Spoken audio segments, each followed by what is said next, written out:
భూభారతి వంటి చట్టాలు ఎంత చక్కగా బలంగా రూపొందించినవి అయినా వాటిని అమలు చేసే పెద్ద మనుషులు సరైన వారు కాకపోతే ఆ చట్టాలే చెడ్డవిగా మారతాయి. అలాగే చట్టం ఎంత చెడ్డదైనా దాన్ని అమలు చేసే పెద్ద మనుషులు నిజాయితీగా బాధ్యతతో పనిచేస్తే ఆ చట్టం ప్రజలకు మేలు చేసే మంచి చట్టంగా మారుతోంది. తెలంగాణలో భూ సమస్యలు సహజంగా రావడం లేదు.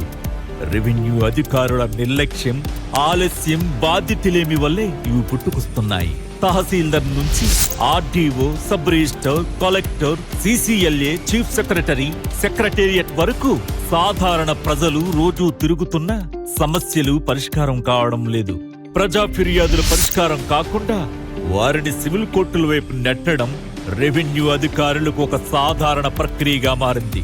ప్రజాహిత దృష్టితో రెవెన్యూ వ్యవస్థలో భూమి సమస్యలతో కార్యాలయాల చుట్టూ తిరుగుతున్న సాధారణ ప్రజల కోసం వందలాది పిటిషన్లు, ఫిర్యాదులు ఎదురైన అధికారుల నిర్లక్ష్యాల ప్రత్యక్ష అనుభవాల నుంచే ఈ కార్యక్రమం ఆవిర్భవించింది.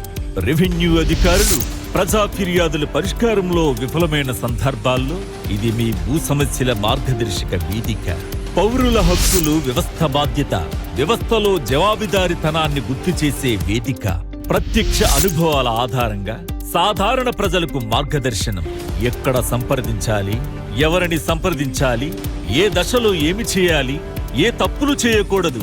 లైవ్ ఫోన్ ఇన్ కార్యక్రమం. ఈ భూ సమస్య మీ గొంతుతో చెప్పండి. మీ హక్కు కోసం ఈ వేదిక సిద్ధం.